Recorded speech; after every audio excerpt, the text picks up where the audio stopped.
नमस्कार। चलिए आज एक बहुत ही आम सी लेकिन जरूरी बात समझते हैं। कभी सोचा है कि कंप्यूटर काम करते करते इतना गर्म क्यों हो जाता है और वो कौन सी चीज है जो उसे ठंडा रखती है? आज हम इसी पहेली को सुलझाने वाले हैं। हाँ, ये सवाल हम सबके मन में आता है ना? चाहे कोई लैपटॉप इस्तेमाल कर रहा हो या डेस्कटॉप, और खासकर तब जब उस पर कुछ भारी काम चल रहा हो, जैसे मान लीजिए गेमिंग या वीडियो एडिटिंग, तब तो वो गर्म होगा ही। अच्छा, इसे समझने का एक बहुत ही सिंपल तरीका है। जरा सोचिए कि कोई बहुत तेजी से दौड़ रहा है तो क्या होगा? सीधी सी बात है, शरीर गर्म हो जाएगा, पसीना आएगा और बस ऐसा लगेगा कि कहीं से ठंडी हवा मिल जाए। मतलब मेहनत से गर्मी पैदा होती है। सिंपल। बस ठीक यही चीज कंप्यूटर के साथ भी होती है। जब वो मेहनत करता है, मतलब एप्स चलाना, गेमिंग करना या कोई भी भारी काम, तो उसके अंदर के पार्ट्स वो भी गर्मी पैदा करते हैं। और सोचिए, अगर ये गर्मी बाहर ही न निकल पाए तो नतीजा या तो एक धीमा कंप्यूटर या फिर एक खराब हो चुका कंप्यूटर। तो फिर ये सब समझना इतना जरूरी क्यों है? देखिए, पहली बात तो ये कि बहुत ज्यादा गर्मी से कंप्यूटर की स्पीड कम हो जाती है। दूसरी, ओवरहीटिंग से उसके अंदर के पार्ट्स डैमेज हो सकते हैं। और सबसे जरूरी बात, एक अच्छी कूलिंग कंप्यूटर की उम्र बढ़ा देती है। तो चलिए देखते हैं आज हम क्या क्या जानने वाले हैं। सबसे पहले कंप्यूटर गर्म क्यों होते हैं, फिर देखेंगे कि अंदर का कूलिंग सिस्टम काम कैसे करता है। इसको एक्शन में भी समझेंगे, कुछ आम गलतफहमियों को भी दूर करेंगे और आखिर में जो सबसे जरूरी बात है उसे समझेंगे। तो चलिए शुरू करते हैं सबसे पहले और सबसे बड़े सवाल से। आखिर कंप्यूटर गर्म होते ही क्यों है? ये गर्मी आती कहाँ से है? तो देखिए, कंप्यूटर के अंदर गर्मी पैदा करने वाले तीन मेन हीरो हैं। पहला है सीपीयू, जिसे हम कंप्यूटर का दिमाग भी कह सकते हैं। दूसरा है जीपीयू, यानी ग्राफिक्स प्रोसेसर, जो गेमिंग और वीडियो के लिए बहुत जरूरी है। और तीसरा पावर सप्लाई। और नियम बहुत सीधा है, जितना ज्यादा काम उतनी ही ज्यादा गर्मी। अच्छा, तो अब सवाल ये है कि इस गर्मी से लड़ता कौन है? तो मिलिए गर्मी से लड़ने वाली टीम से, यानी इंटरनल कूलिंग सिस्टम से। यहाँ ना सारे पार्ट्स एक टीम की तरह मिलकर काम करते हैं। इस टीम का जो सबसे पहला मेंबर है वो है हीट सिंक।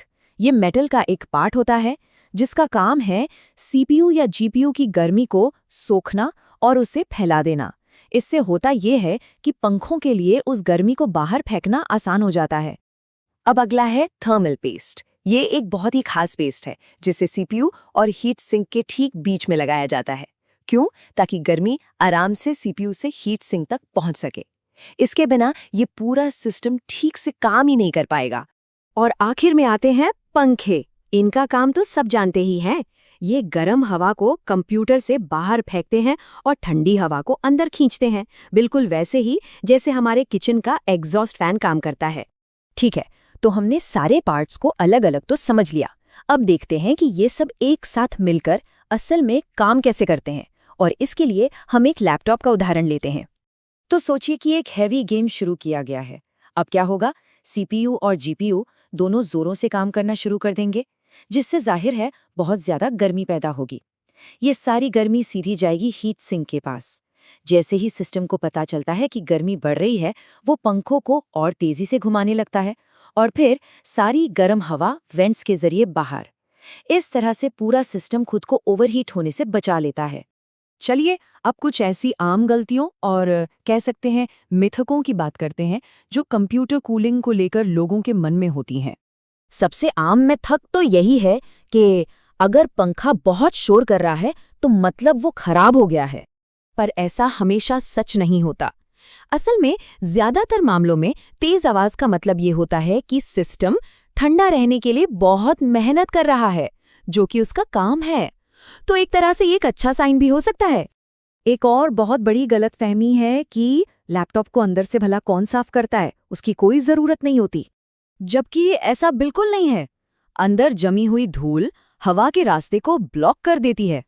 नतीजा, गर्मी बाहर निकलने की बजाय अंदर ही फंस जाती है और कूलिंग सिस्टम बेकार हो जाता है। तो याद रखिए, रेगुलर सफाई कंप्यूटर की हेल्थ के लिए बहुत बहुत जरूरी है। तो फिर इन सारी बातों का निचोड़ क्या है? वो एक कौन सी बात है जो हमें हमेशा याद रखनी चाहिए? देखिए, कंप्यूटर कूलिंग को हम एक एग्जॉस्ट सिस्टम की तरह समझ सकते हैं। इसका बस एक ही काम है, गर्मी को बाहर निकालना, ताकि कंप्यूटर उस थके हुए धावक की तरह ओवरहीट ना हो जाए, है ना? ये बात हमें वापस वहीं ले आती है जहां से हमने शुरू किया था। और हाँ, जाते जाते एक सवाल छोड़ जाते हैं। जो मशीन अभी इस्तेमाल हो रही है, क्या उसमें भी धूल हवा का रास्ता रोक रही है? इस पर सोचिएगा जरूर। इस जानकारी को समझने के लिए शुक्रिया।